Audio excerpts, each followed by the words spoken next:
balita, isang pampasaherong bus ang bumangga sa Center Island ng National Highway sa Davao de Oro. Ligtas naman ang lahat ng mga pasaherong sakay ng naturang bus. Yan ang ulat ni Israel Dumaulao ng PTV Davao.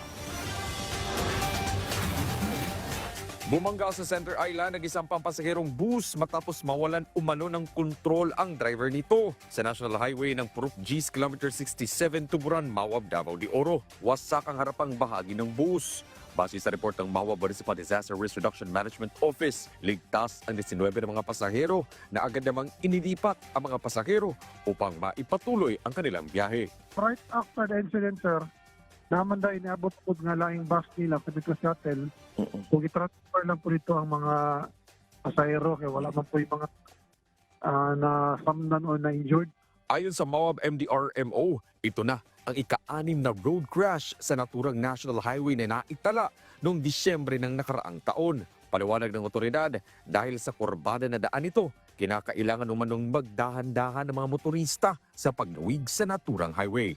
Human error umano ang kadalasang rason kung bakit may bumabanggang mga sasakyan sa Center Island. Gayunpaman, aminado ang Mawab MDRMO na malaking tulong pa rin ang paglalagay ng Center Island sa highway dahil napipigilan ang posibilidad na lumagpas ang sasakyan sa kabilang lane o sa mga bahay ng lugar.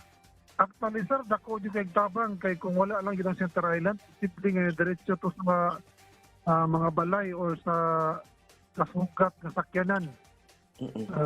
Ito'y isa sa nakita namang senaryo kung wala itong Center Island. Nagyo'y mabanggaan ka itong nagbiyahe po opposite direction. Paalala naman ng Mawab MDRMO sa mga motorista at mga biyahero na sundin ang mga paalala ng mga otoridad at magdahan-dahan sa pagdaan sa National Highway, lalo na sa mga accident-prone areas. Balik-balik lagi namang ginaawag ng ating mga biyahidor, sa mga driver, na maghinagit particular sa mga identifying accident-prone area na mo sa particular sa Tuburan, sir, kaya bayubay nyo ang tabo diyang diskasya. Kung pipila na po kinabuhi ang nakalasa ng lugar. So balik-balik kina, sir. Israel Dumaulao para sa Pambansang TV sa Bagong Pilipinas.